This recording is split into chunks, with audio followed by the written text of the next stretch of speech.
Seorang wanita maut selepas motosikal yang dinaikinya bersama suami terlibat dalam kemalangan membabitkan 3 buah motosikal dan sebuah kereta di KM2 Jalan Skudai, Pantai Lido menghala ke Skudai malam tadi. Ketua Polis Daerah Johor Bahru Selatan, ACP Azrul Hisham Mob Shafie berkata, kejadian berlaku kira-kira jam 7.50 malam ketika pasangan suami isteri berusia 25 tahun itu dalam perjalanan dari Hospital Sultanah Aminah sebelum membuat pusingan menghala ke Skudai.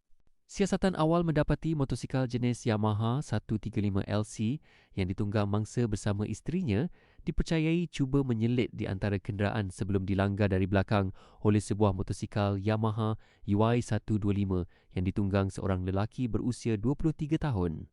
Akibat pelanggaran tu, pasangan tersebut hilang kawalan. Pembonceng wanita tercampak ke tengah jalan manakala suaminya terguling ke bahu kiri jalan.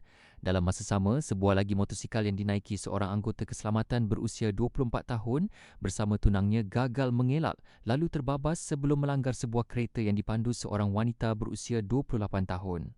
Mangsa wanita yang merupakan pembonceng Yamaha 135LC mengalami kecederaan parah di bahagian kepala dan disahkan meninggal dunia di lokasi kejadian oleh pegawai perubatan.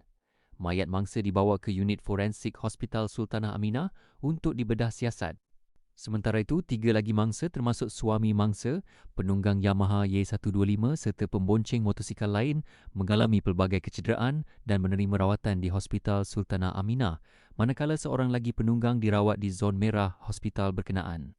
Kes disiasat mengikut Seksyen 41 Akta Pengangkutan Jalan 1987. Orang ramai yang mempunyai maklumat mengenai kejadian diminta menghubungi Pegawai Penyiasat Inspektor Dayang Aziamah Awang Sabeli di talian 0173064779 bagi membantu siasatan.